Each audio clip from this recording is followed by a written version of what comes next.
All right, good afternoon, everyone. Welcome to Monday. A couple things at the top and then turn to your questions. First, I would like to start today by echoing the President and the Secretary and expressing our deepest condolences to the people of Turkey and Syria following the devastating earthquakes in Kahramanmaraş and southeastern Turkey. The Department of State is in close contact with our Turkish allies and our humanitarian partners, and our initial assistance response is already underway. We are determined to provide any and all assistance to help those affected by these earthquakes. Secretary Blinken just got off the phone with his counterpart, Foreign Minister Çavuşoğlu of Turkey, to reiterate the same message.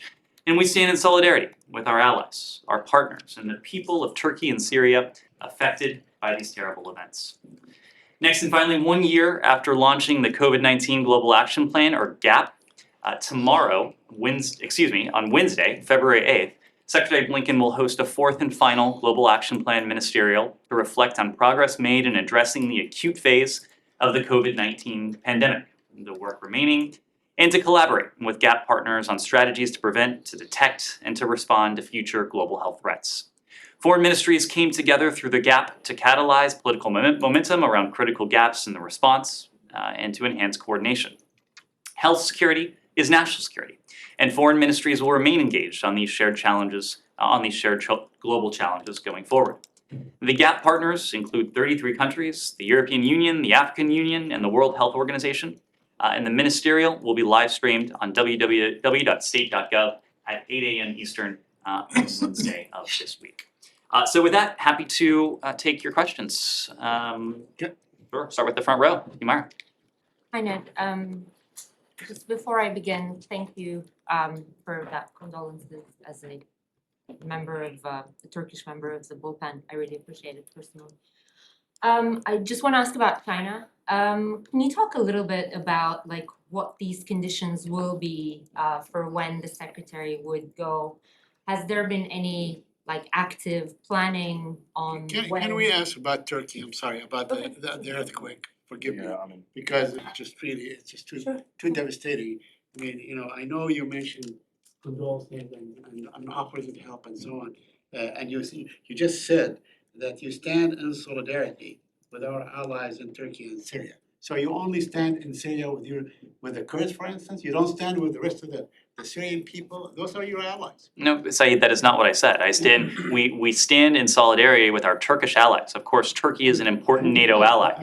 Syria. The United States is a partner to the people of Syria. We have provided more humanitarian assistance to the people of Syria than any other country going forward. We are committed to doing what we can on both sides of the border, to helping our Turkish allies respond in the first instance with rescue and recovery efforts. That effort will be underway soon with U.S. assistance, but also with funding for recovery and broader response efforts. The same is true on the other side of the border, Saeed.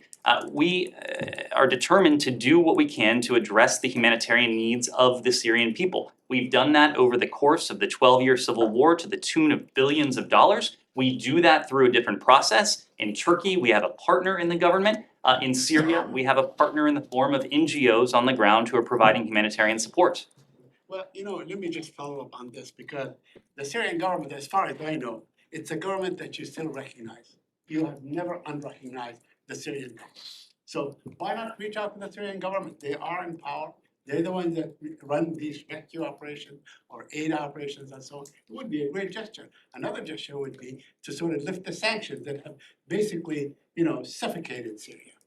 Saeed, and I'm going to resist the temptation to go into your advocacy rather than questioning, but I will make the point that it would be quite ironic, if not even counterproductive, for us to reach out to a government that has brutalized its people over the course of a dozen years now, gassing them, slaughtering them, being responsible for much of the suffering that they've endured. Instead, we have humanitarian partners on the ground who can provide the type of assistance in the aftermath of these tragic earthquakes, but these humanitarian partners who have been active on the ground since the earliest days of the Civil War. This is a regime, Saeed, that has never shown any inclination to put the welfare, the well-being, the interests of its people first. Now that its people are suffering even more, we're going to continue doing what has proven effective over the course of the past dozen years or so, providing significant amounts of humanitarian assistance to partners on the ground. These partners who, unlike the Syrian regime, are there to help the people rather than brutalize them. Sorry, can I just say, and I apologize for missing the top. How exactly would it be ironic? To use this as an opportunity to reach out to a regime that has brutalized its people when its people are in an even more dire situation. Okay, no, all right, maybe I'm not, maybe my understanding of the word irony is a little bit different. Anyway, did you guys begin with this or? Yeah. China? It's a long story, I but tried to begin with China. It's a long On story. initial assistance, we also heard Kirby saying that the 2 rescue teams are going to Turkey. Have they left the country? When are they going to be there? And do you know how the process is going to go forward? Where they will leave from? So I don't have specific details on where they will deploy from, but my colleague at the White House did make reference to 2 teams, 2 rescue and recovery teams that will be traveling to Turkey in the coming days, 2 teams of 78 individuals. That's one element of our response. There's a broader element of our response. We're looking at additional funding resources that we have available, again, for both sides of the border. Secretary Blinken did think it was important, of course, to speak to Foreign Minister Çavuşoğlu as soon as he could today. They just got off the phone a few minutes ago. The Secretary offered his profound condolences on the loss of life, the destruction throughout large swaths of Turkey. The imagery that we've all seen is just searing, it's harrowing. And unfortunately, the death toll we can all expect will only climb in the coming days. So we are going to remain committed to do what we can to support our Turkish allies, just as we're going to remain committed to do what we can to support the people of Syria who've also been affected by this. Yes. I'd also like to thank, just like Amira did, for the great response in the first hours of the disaster, because it's really grim, looking grim out there. And we heard from Kirby, just like my colleague pointed out, that 2 79-person rescue teams are being dispatched to Turkey at the moment. And the Secretary's message was that in the coming days, weeks and months, we're determined to do any and everything that we can. So what's on the table, if you could elaborate on that a little bit? You said that perhaps, as well as the humanitarian assistance, like what could be on the table, what was discussed? Because obviously we know that the United States has massive resources and experience in dealing with such natural disasters. Absolutely. So I think you have to look at this in discrete phases. In the first phase that will unfold in the coming days is a phase of rescue and recovery. And that's why, as you heard from the White House, we're dispatching 2 teams of individuals who will work with our Turkish allies on that rescue and recovery effort. It is our fervent hope that the rescue and recovery effort is able to save as many lives, to pull people from the rubble, to focus on that near-term priority, to stabilize buildings, to pull people, and to, again, potentially save as many lives as possible. Over the longer term, in the coming days, weeks, and months, as the Secretary's statement alluded to, there is going to be a massive rebuilding and reconstruction effort that will need to be underway across Turkey. The Secretary in the senior staff meeting this morning directed his team to look across various accounts to see what funding we might have available, what other resources we might have available to help our Turkish allies, to help through NGO partners on the ground, the people of Syria. This is very early hours, but we are going to be focused on this. We're also going to remain in touch with our Turkish counterparts. It was so important for the Secretary to speak to his foreign minister counterpart, Foreign Minister Çavuşoğlu, in first instance to offer condolences and to make clear to Foreign Minister Çavuşoğlu that anything Turkey needed that we could provide, they should pick up the phone and let us know. We stand ready, as an ally should, to help our ally in a time of need. Similarly, when it comes to the people of Syria, we stand ready as a partner and oftentimes a leading funding partner to the NGOs that are on the ground inside of Syria to be a partner to them in their efforts to alleviate the suffering of the Syrian people. Can you follow up with me? Sure. There are reports about community lockdown in particularly the southern part of Hatay and other areas. Is there anything the U.S. government can do at this point to mitigate communication problems? Secondly, any report, any information about the U.S. citizens being damaged, being affected by Any reports of, the U.S. citizens being here? Maybe you can add a little bit about the embassy's effort. Sure. So a couple things on that. Of course, we're focused on the safety and security of Americans who may be in Turkey.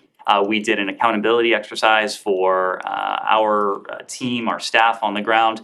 We've have full accountability of our team members. Of course, we're also going to have to do structural assessments of our facilities that are in regions that have been hit by this. I should also add, as a form of our assistance, and this gets back to your first question, Alex, our facility in Adana is going to be in a position to host others who are coming to facilitate and to help the rescue effort. So we're going to open our doors.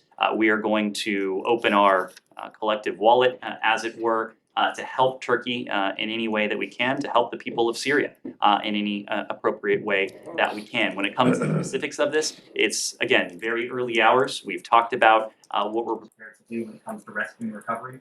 But this will be a comprehensive effort that goes well beyond rescue and recovery, to include rebuilding, to include addressing the significant challenges, including the communication challenges, the infrastructure challenges that our allies are likely to find going forward. When you When you say the say- mission in Adana is going to open the doors to other, like, US rescue teams or To other countries who are prepared to assist in this And effort. when you say full accountability, you mean they're all safe?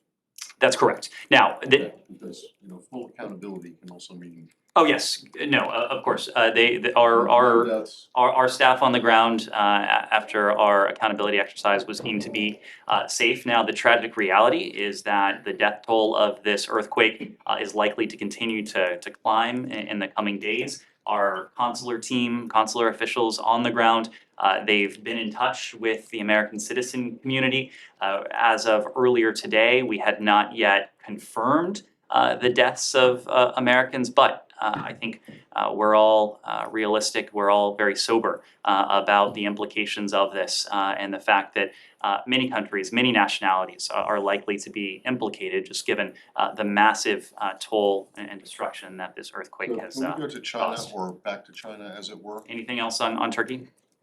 Sure. Can you get into some more detail on how US is scaling up support for NGO partners in Syria? Groups like the White Helmets have the equipment, but say they're running out of diesel. Is the US, for example, going to attempt to send partners diesel across Bab al-Hawa, which the road into which has reportedly been damaged? Can you speak to any of those logistical challenges? Well, again, Elizabeth, we're in the very early phases of this, so I don't want to get too far ahead of where we are, what we may be in a position to do, but I will expect that we'll have additional details on that going forward. What is important, and this was true even before the earthquakes of the past hours, but it's certainly true now, is that humanitarian crossings need to remain open. The people of Syria need humanitarian access. NGO actors, these organizations, many of whom have been active in parts of Syria over the course of a dozen years now, need to have access to be able to go back and forth across the border to deliver the humanitarian assistance that the United States was providing before this earthquake, and the humanitarian assistance that we'll be in a position to provide after the earthquake as well. Just one more detail. You mentioned that the secretary called his Turkish counterpart as soon as he could. Is there any reason why it took this long? Just why not last night? Sorry, this morning. Alex, these are scheduling issues on both sides. We put in a call request very early. We wanted to make clear to our Turkish allies the secretary was ready, willing, and available to be on the phone, and they were able to connect just a little while ago. So I'm sorry if you addressed more on Turkey. No, I was gonna ask about China. Okay, so Possible. go ahead. Can I just pick up my previous line of questioning? Is there any active planning for the secretary to go back? What kind of a timeline are we looking at? Can you detail these when conditions allow? What are they? So the short answer is right now, we are focused on a couple things. We have been engaged extensively with our partners and allies over the course of recent days. Over the weekend, today at senior levels, both in Washington and from our embassy in Beijing, we have been consulting with a broad array of like-minded countries. We want them to understand what it is that we've experienced. As you've heard from my colleagues at the Department of Defense, other countries, other regions of the world have also been subjected to these brazen violations of sovereignty as well. We think it's important in the first instance that we share as much as we can because these are challenges that many of us have and will continue to have to confront together. Now, when it comes to engagement with the PRC, we've also been very clear that we seek lines of communication, lines of dialogue to remain open. Secretary Blinken picked up the phone on Friday morning to reach out to Wang Yi, the senior foreign policy official within the People's Republic of China, with a couple messages. One was that even in this time of heightened tension in the context of the discovery of the high altitude surveillance balloon, we wanted to be able to pick up the phone to speak to one another. We believe that dialogue and diplomacy is always important when it comes to a competitive relationship like this. We believe it's especially important when tensions are even further heightened. We're going to remain in touch with our PRC counterparts. The embassy has been in touch with their PRC counterparts. Senior individuals in this building have been in touch with their PRC counterparts since Friday as well. But you have to remember that the trip that Secretary Blinken was to have undertaken starting on Friday was to have been an extension of the conversation between President Biden and President Xi in Bali.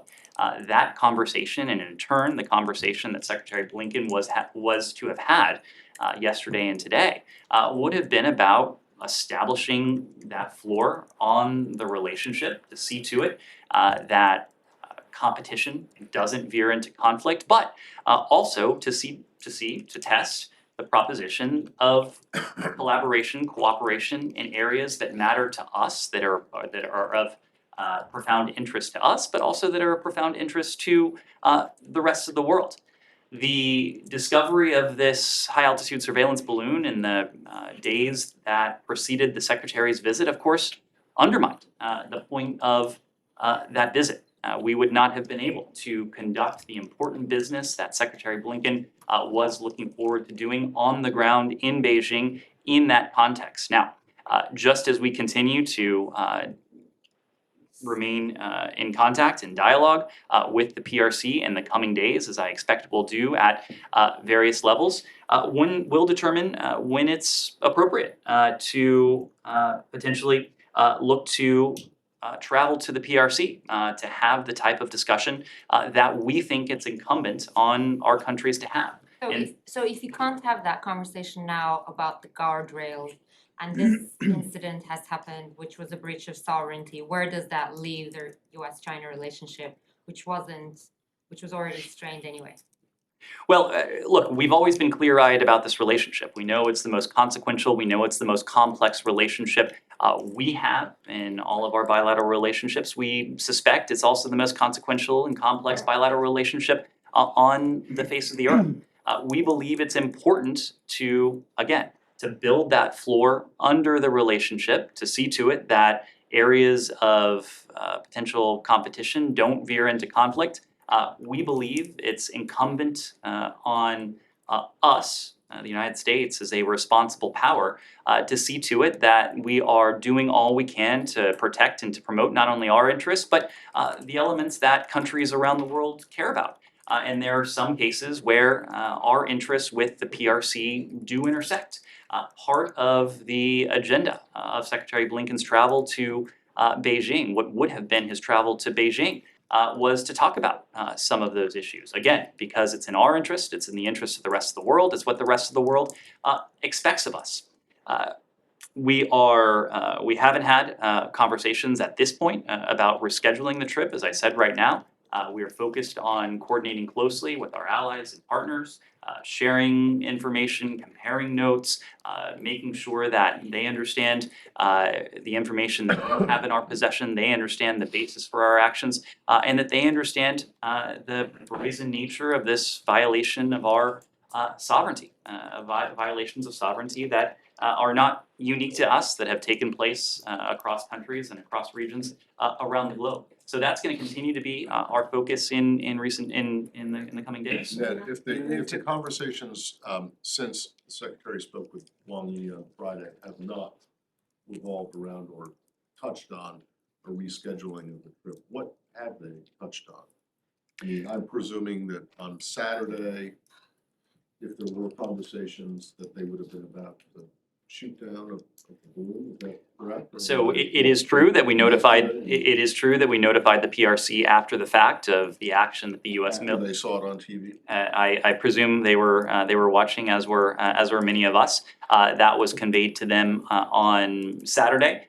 But in a sense, it shouldn't have come to as a surprise to our PRC interlocutors. As you Okay, well, know, what else, other than the balloon being shot down, what else did these conversations go over? I'm not going to get into the conversations in any detail, but precisely what we said publicly is what we've conveyed privately as well. This was inappropriate, it was irresponsible, Right, but it was that's the same- unacceptable Right, but that's the for. same thing you were saying on Friday, and same thing the Secretary said publicly, same thing that you said publicly, same thing the White House has said publicly, so, the Chinese already know that. So what were the point or points of the conversations that have happened since the Secretary spoke to Wang Yi? Well, a part of the point, Matt, was repetition, and repetition can be important, especially when you're dealing with various interlocutors at various levels through various parts of a different government. We wanted the PRC to be under no illusions about the way in which we're treating this, the way we see this, and the implications that it has had not only on the Secretary's travel, but more broadly as well. Again, it was inappropriate, it was irresponsible, it was unacceptable for this sort of thing to happen. We wanted to be very clear with them about that. We did notify the PRC after the fact that this action had taken place on Saturday, that the rest of the world saw as well. But again, it should not have come as a complete surprise to the PRC. When Secretary Blinken spoke with Wang Yi on Friday morning, he underscored twice for Wang Yi that the United States would be prepared to take any appropriate action to protect our interests. A similar message was conveyed to the PRC embassy official that Secretary Blinken and Deputy Secretary Sherman met with here on Wednesday when that individual was summoned to the department to discuss this. We are, even as we convey these tough messages in a candid way, we are going to continue to maintain in contact with the PRC. Okay. We believe in the importance of these channels of dialogue precisely so that we can see to it. Last one, but if it's just repetition all the time, are you not at all concerned that the Chinese are gonna start to think like you guys think when they repeat their whole Taiwan line at every single meeting they have with you? That it doesn't really do any good just to repeat the same, this is inappropriate, it's inexcusable, it's a violation of international law. Do you not think that it's gonna have the same non-impact that their repetition of the talking point of their talking points on Taiwan have with you? Matt, we are now, 48 hours from Saturday afternoon. We're 72 hours from Friday. We are talking about this over the course of a few days now. I think to compare this and to try and analogize in that way, it's not only asymmetric, but it's just not an analogy. Yes. So President Biden is a big believer in personal diplomacy. Isn't it more important than ever to talk to China in person or even to confront China?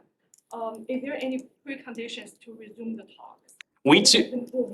We too are big believers in dialogue and diplomacy, absolutely. That's precisely why Secretary Blinken and Deputy Secretary Sherman took part in the conversation with the PRC embassy official here on Wednesday. It's precisely why Secretary Blinken picked up the phone on Friday morning to speak to Wang Yi. It's precisely why senior officials in this building were in touch with PRC officials and officials at our embassy in Beijing have also been in touch with PRC officials as well.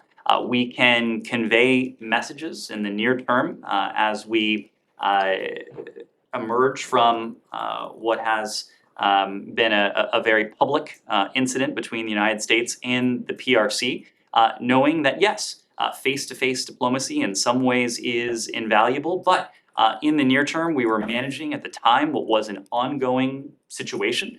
We wanted to be very clear with the PRC about our concerns, about what this could lead to in terms of the action that ultimately took place on Saturday, and the fact that this action seems to have, well, in fact did undermine the point of the trip that the two presidents agreed to in November. You have to remember that Secretary's planned travel to Beijing was an outgrowth of the multi-hour meeting that President Biden and that President Xi of China had in November of last year on the sidelines of the G20 in Bali. It was not a meeting to have discrete talks on tactical issues, on just a few specifics here and there.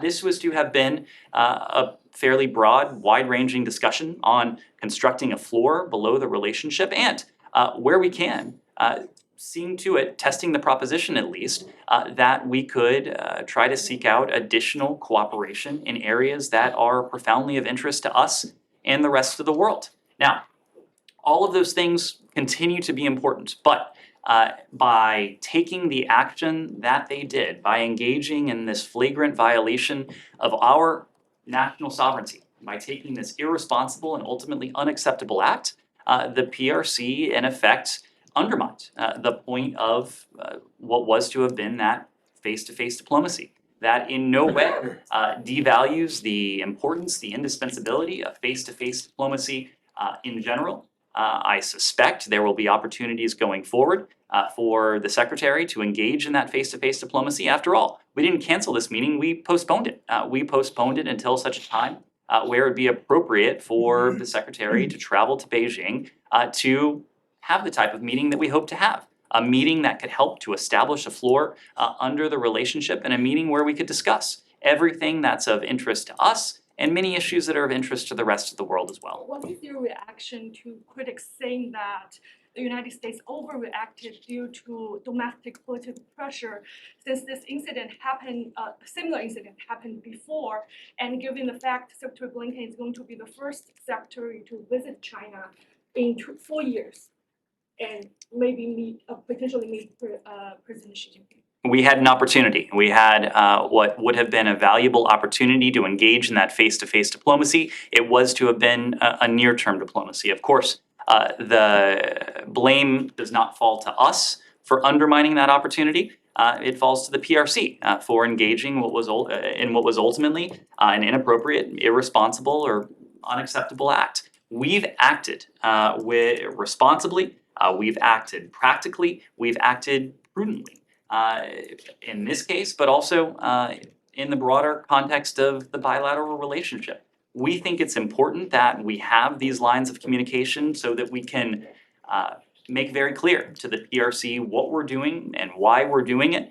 Unfortunately, they decided to undertake this action in the days leading up to Secretary Blinken's travel that completely undermined the point of the trip. And left us with, unfortunately, no option but to postpone it. Could you please clarify? So you said Secretary Blinken was supposed to depart for Beijing last Friday, but you have never announced the exact date of his visit. What's the reason behind it? I think as all of those reporters in this room who travel with us pretty frequently, they do know that we often announce travel the day before, the day of.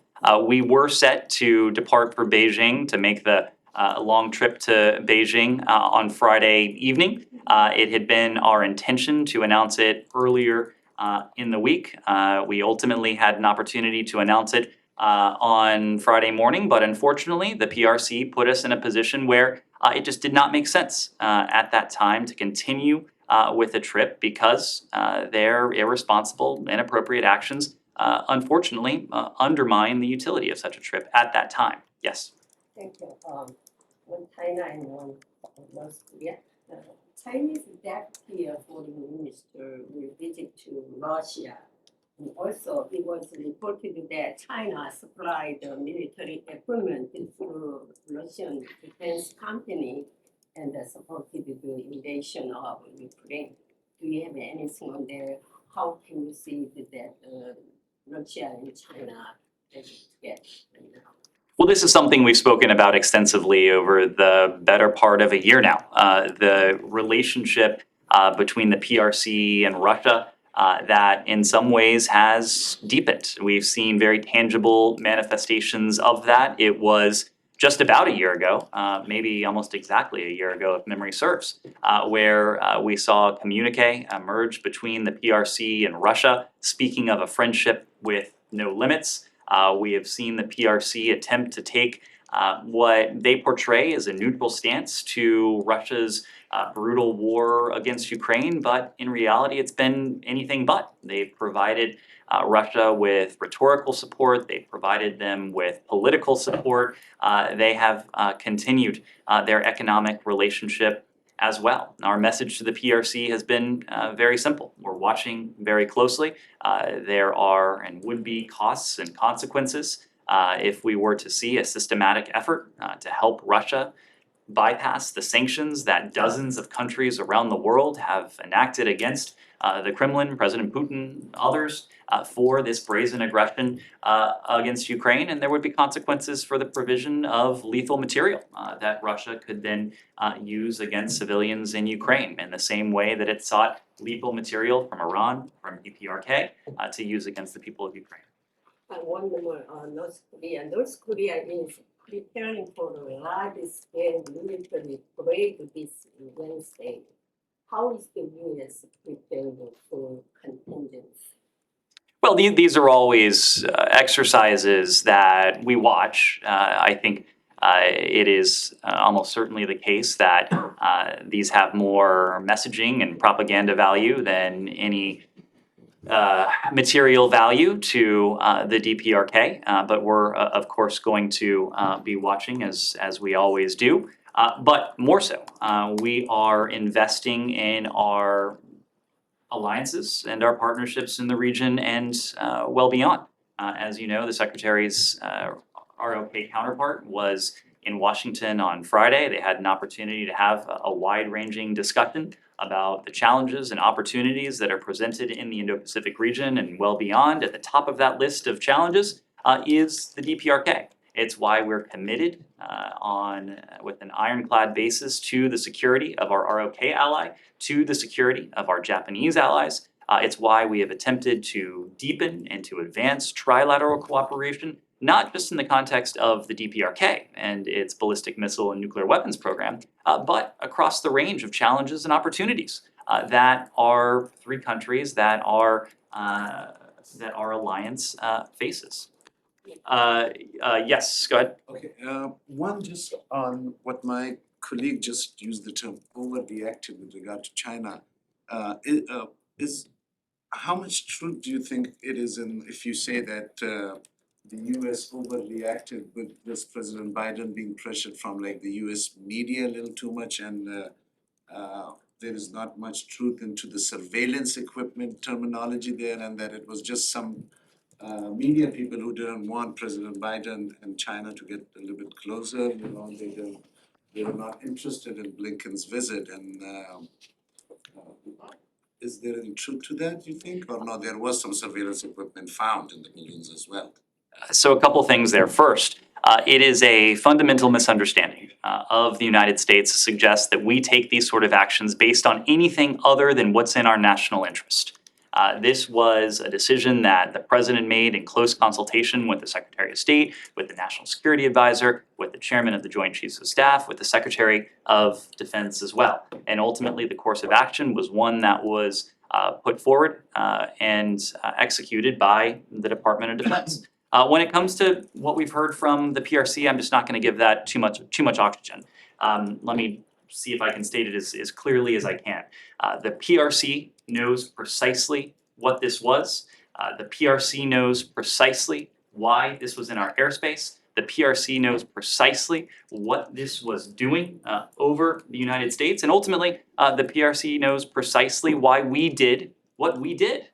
The Secretary made the point on Friday that if the shoe were on the other foot, if something analogous were to have happened within PRC airspace, you can only imagine the response from Beijing.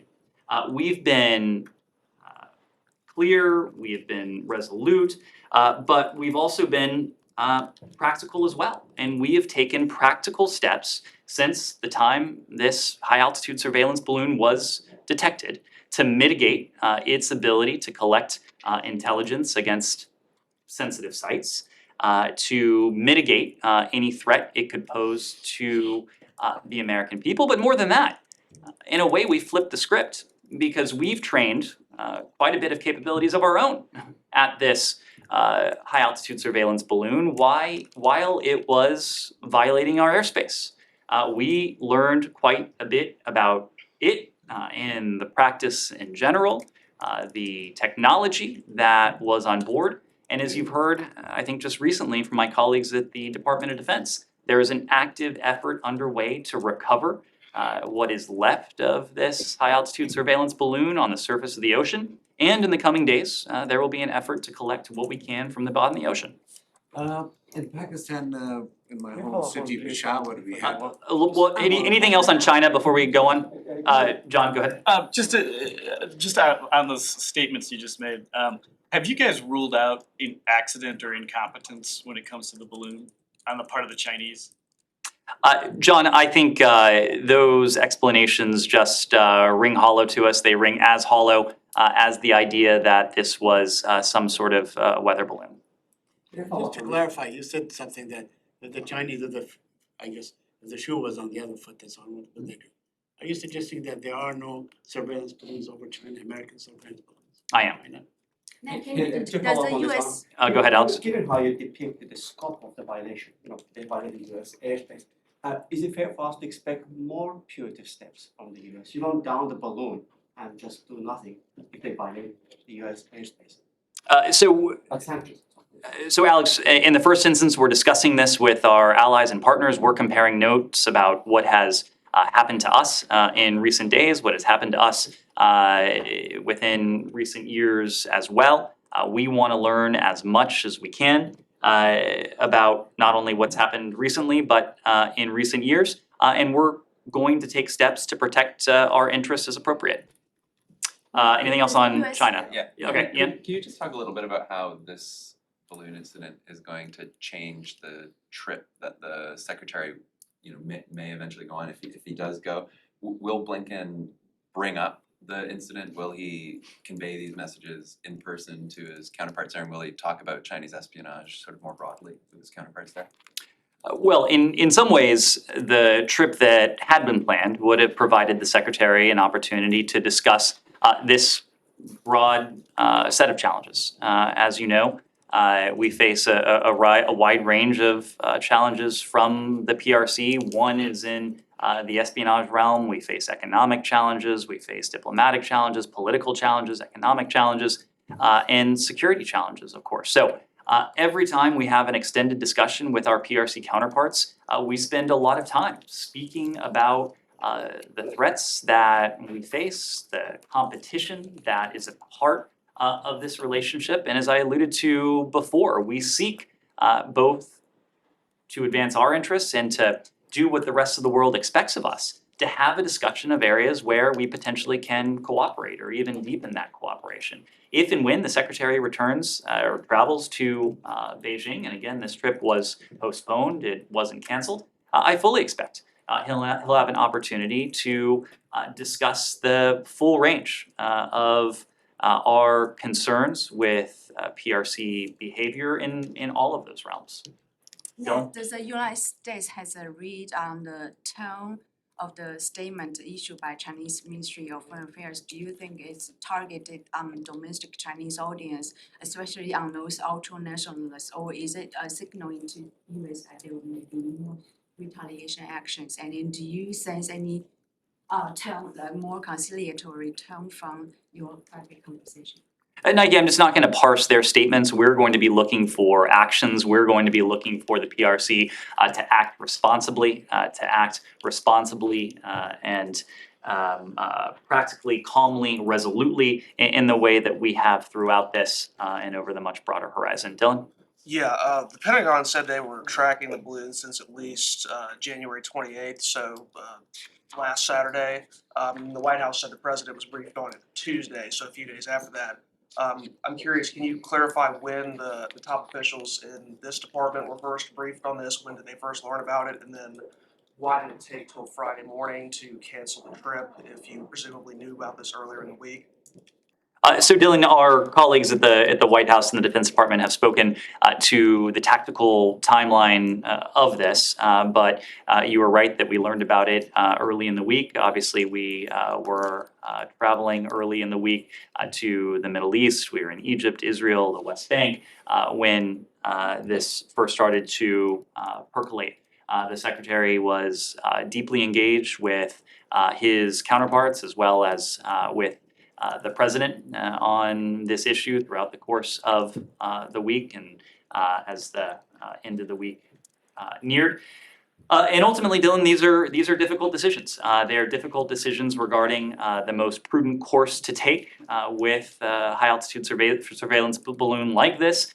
There are difficult diplomatic decisions to make. But as the week progressed and as we considered it and talked about it with partners across the government, it became clear to us that the PRC's reckless, irresponsible, inappropriate action had undermined entirely for the time being the point of what was supposed to have been the trip that was starting late last week. That decision ultimately was finally made early Friday. We informed all of you shortly thereafter. China and India, but China first. That I've been saying this for the last over 25 years that China was spying on the United States to get its secrets in many ways. Do you believe China is spying on the United States to get all the secrets that they are now, like in industries and nuclears and others, and also few Chinese citizens are now, they were arrested and in jail? Yes, so look, I'm not gonna go into any detail, but I'll just say this, we're under no illusions about the challenges, about the threats we face from the PRC. The reason we have sought to engage in dialogue, in diplomacy, is in the first instance to manage that competition, to see to it that that competition doesn't veer into conflict, but also to set guardrails on a relationship that is complex, that is consequential, precisely because we have a number of concerns about PRC behavior, espionage being one of them. And India, please. It's been 14 years when scores of people were killed in November 26, 2008 in Mumbai terror attack. Among 6 US citizens were killed. Now after 14 years, Chairman of the Foreign Relations Committee, Chairman Mr. Michael McCall, he wrote a letter to Madam Samantha Power, USAID administrator, that asking her to stop funding for HHRD or Helping Hand Relief and Development Foundation, or it's in the name of charity. He said that the fundings are going or they are linked to the LET and other terror organizations based in Pakistan and ISI. So what I'm asking you is your question. On 24 January letter written to her, one comment on the letter, and second, the families and loved ones are asking when their loved one will get 6 US citizens were killed justice. Thanks for that question. I will leave it to USAID to comment on the letter specifically. As I understand it was addressed to Administrator Power. But the terrorist attacks that took place in 2009 in Mumbai Of course, the memories of that are still vivid. They are still vivid here in India. They are still vivid in the United States as well. We can all remember the horrific imagery of that day, the assault on the hotel, the bloodshed that resulted. And it's why we've continued to insist on accountability for the perpetrators of this, not only the individual operatives who took so many innocent lives that day, but the terrorist groups that were behind this, that helped to orchestrate it as well. That in Pakistan, Peshawar, 100 people died in a suicide blast. So terrorism is very much active and back in Pakistan. Any help from the US with an ally who was standing with America for 20 years, has lost over 75,000 of its people, and is begging the IMF where the people are fighting for bread? Any support, I know there's so much happening in the world. No, We're asking for of course, but this is important, and it's precisely why we took an opportunity last week to issue a statement on the bombing of the mosque that was inside the police lines in Peshawar. Of course, this is any terrorist attack is something that we condemn with the utmost vociferousness. But this attack resulted in the deaths of scores of innocent civilians, as well as public servants, individuals who had dedicated their lives to protecting their fellow Pakistani citizens. This is a scourge that affects Pakistan, it affects India, it affects Afghanistan. It is something that we're focused on throughout the entire region. When it comes to Pakistan, they're an important partner of the United States, and a partner in any number of ways. We've talked in recent days about our commitment to stand with Pakistan in the face of these security threats. Pakistan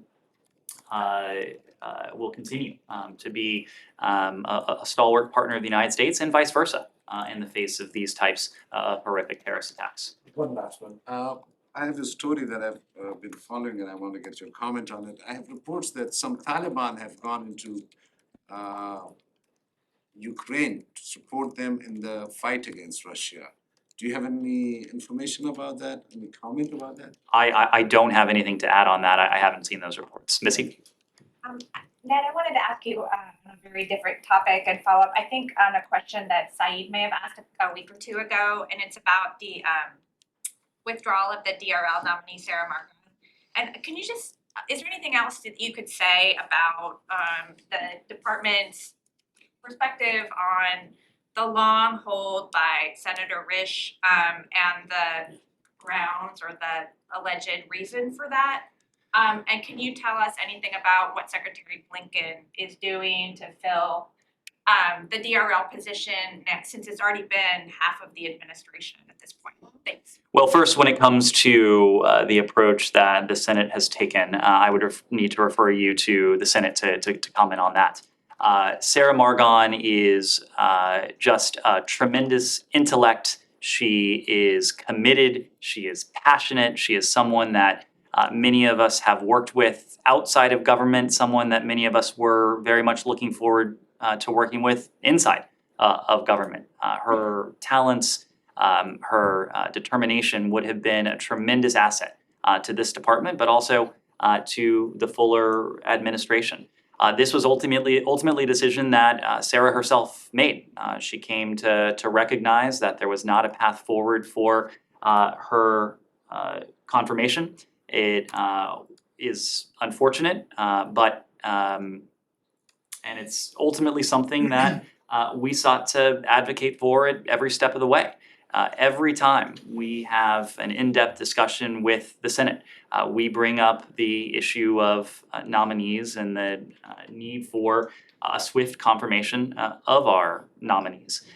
The fact that we haven't had a confirmed assistant secretary in DRL during the course of this administration, of course, it doesn't mean that we haven't focused on human rights, that we haven't placed human rights at the center of our foreign policy. This is something that Secretary Blinken is committed to. It's something that Uzra Zeya and others in this building are committed to. But it is important that we have Senate-confirmed individuals in place, both here in the department in assistant secretary positions, as well as other confirmed positions, but around the world. The point we routinely make is that no other country on the face of the earth would put itself in this position, would tie a hand behind its back by leaving critical members of its team off the field in a position where they are not able to be engaged. I have no doubt that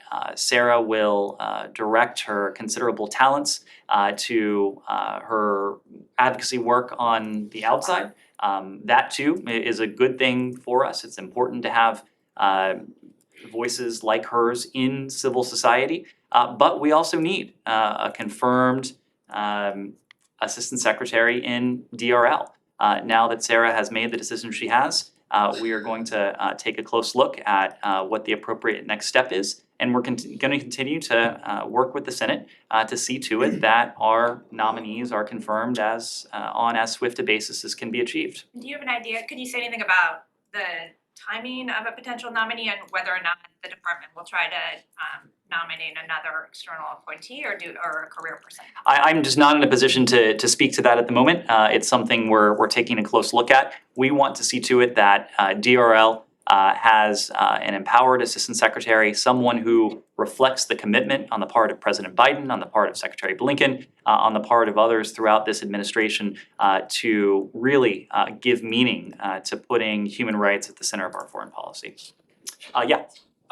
Ned, real quick, do you have any comment about Pope Francis and the Archbishop of Canterbury yesterday speaking out against laws that criminalize LGBTQI folks?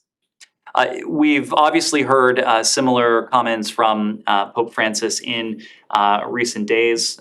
His Holiness using his voice in this way is something that will be noticed by people and governments around the world. He obviously speaks with authority that perhaps no one else can.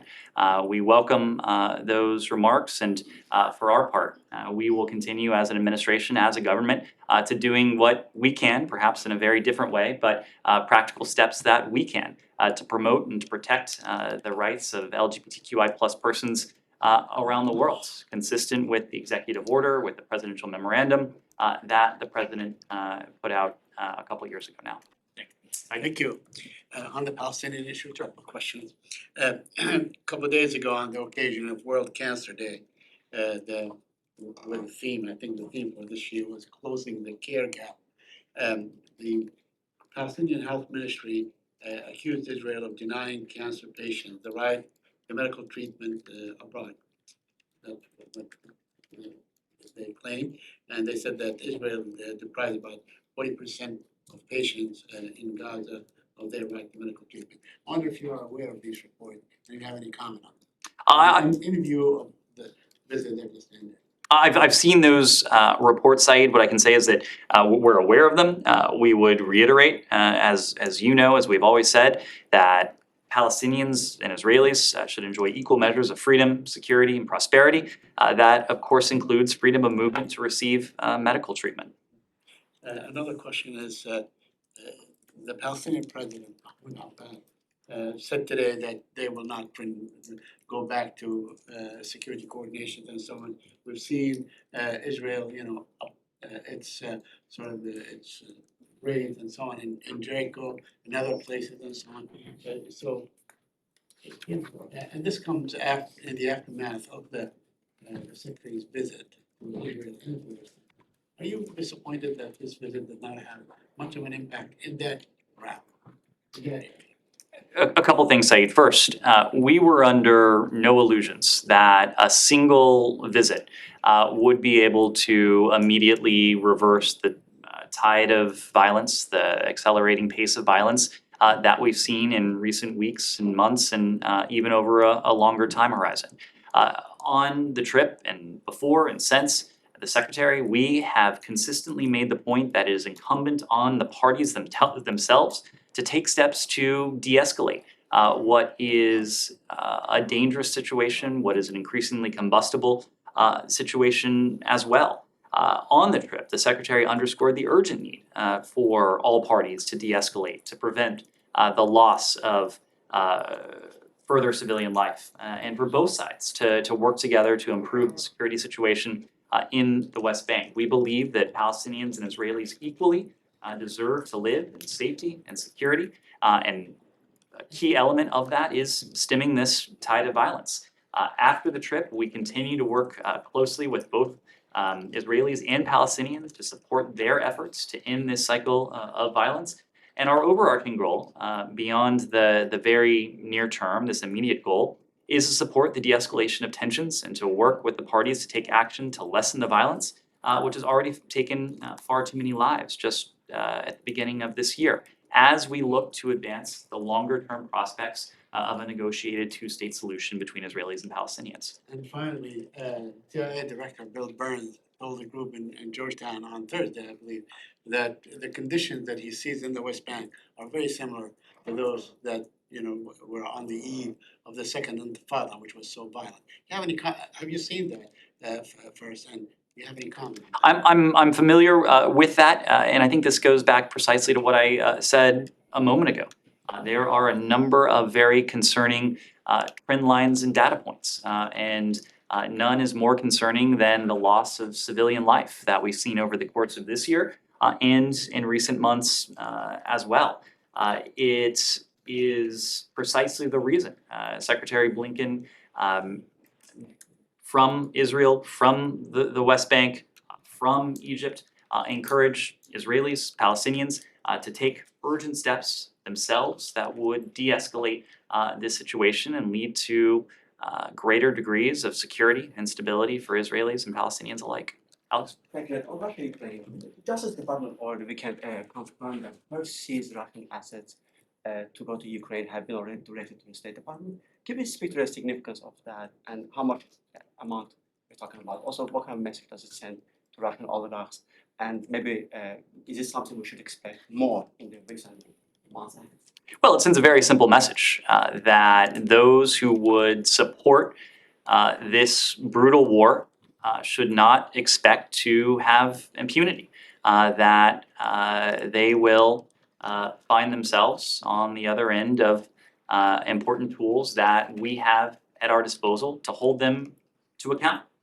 Anyone who supports this war, who is subject to our sanctions authorities, to our broader economic authorities, puts themselves in a vulnerable position. And I think the action the Department of Justice announced in recent days speaks to that. As you know, through working with Congress, we have significant some at our disposal when it comes to security assistance, when it comes to humanitarian assistance, when it comes to economic assistance. But again, looking at the announcement from the Department of Justice, we're determined to be resolute, we're determined to be creative in ways that we support the Ukrainian people, support their near-term security needs, support their near-term humanitarian needs, their near-term economic needs, but also the needs that they'll have over the longer term when it comes to reconstruction and to rebuilding their country. You have more details about the amount of... I would need to refer you to the Department of Justice. And how is it going to be allocated through the USAID project? Any particular details about how the State Department is going to spend? If we have more details on that, we'll share it at the right time. And another question, if you don't mind. The reports have emerged again over the weekend that Russia and Iran are planning to produce more drones. Two questions. First of all, what kind of reaction will that invite from the US? Secondly, does that make a potential factory wherever they're going to build up legitimate target? I've seen those reports. I'm not in a position to confirm it from here, but it, in a way, at a broader level, doesn't tell us anything we didn't already know. We have spoken extensively over the past 6 months or so now about the burgeoning security relationship between Russia and Iran, about the provision of UAV technology from Iran to Russia, but also the fact that this is very much a two-way street. Russia is in turn providing Iran with military and security wares that it has requested as well. It's part of the reason why we've enacted a number of tranches of sanctions against not only Russian actors, but in this case, Iranian actors as well. And in fact, the most recent illustration of that was on Friday when the Department of the Treasury designated 8 Iranian individuals who were reporting or acting on behalf of an entity known as Paravar Pars. It's an Iranian firm that produces UAVs for the Islamic Revolutionary Guard Corps Aerospace Force. It's tested UAVs for the IRGC. We designated this entity in September, and then on Friday, we took action against these 8 individuals affiliated with it. I can tell you, we don't preview, of course, future sanctions actions, but we will continue to look for targets that will allow us to counter this relationship between Iran and Russia, and more concretely, the provision of UAV technology from Iran to Russia that has resulted in untold damage, destruction across Ukraine and to the people of Ukraine. Yeah. On Brazil, President Lula comes to DC this week to meet President Biden, and I know climate is on the table. Is the US open to putting money on a fund to protect the Amazon? And also, I know democracy is another subject. Former President Bolsonaro has been in Florida since December. Does it somehow worry the US government? Right now, we're focused on the upcoming visit of President Lula. It's something we've been looking forward to since his inauguration. The president will be here on Friday for a meeting with President Biden at the White House. We do expect a wide-ranging discussion between the two presidents, and we expect this will be an opportunity for our two countries to strengthen our already close relationship. During the meeting, we expect the presidents will discuss our unwavering support of Brazil's democracy, how our two countries can continue to work together to promote inclusion and democratic values in the region and around the world. And that's especially so in the run-up to the Summit for Democracy, which will take place in March of this year. We expect the presidents will also discuss how our two countries can continue to work together to discuss common challenges. This gets to your question, combating climate change, safeguarding food security, encouraging economic development, strengthening peace and security, and then managing regional migration throughout the Western Hemisphere. George, yeah. Can you tell us, Ned, anything about the Paris meeting about Lebanon? I think it's over by now.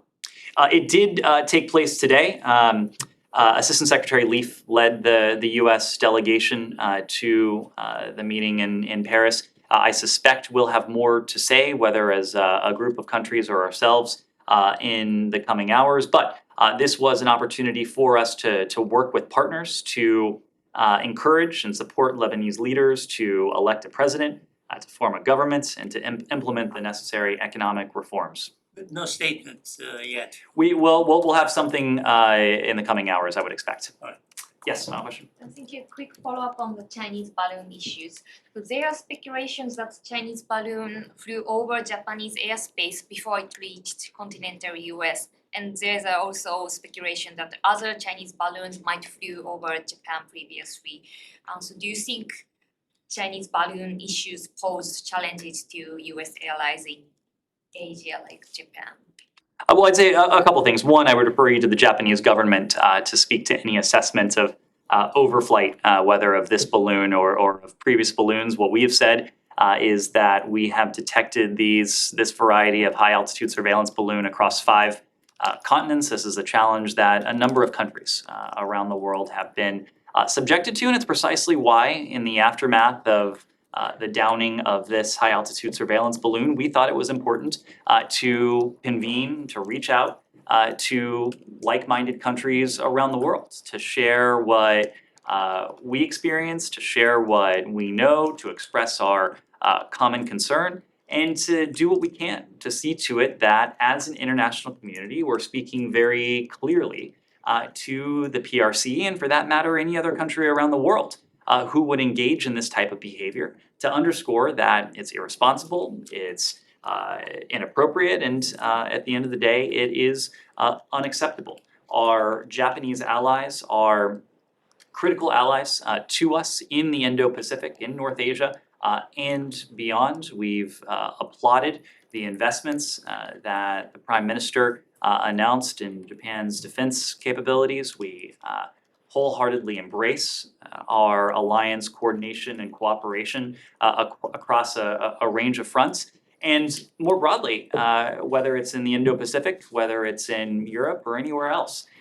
When it comes to the challenges that are posed by the PRC, one of our greatest strengths is going to be the system of partnerships and alliances that we bring along with us. We spent much of the first year of this administration, that is to say, 2021 until the end of that year, working to forge convergence with our allies in Europe, but also allies and partners around the world on the broad set of challenges, threats that we face from the PRC. I think you have heard a number of countries express their own concern, even outrage, over what has transpired in the last couple of days. But more broadly than that, we are lucky to have by our side allies in the Indo-Pacific like Japan, allies and partners around the world, in the Indo-Pacific, in Europe, and places in between that are with whom we are working in lockstep to confront the challenges and opportunities we face, whether that's great power competition or whether that's transnational threats. Thank you all very much.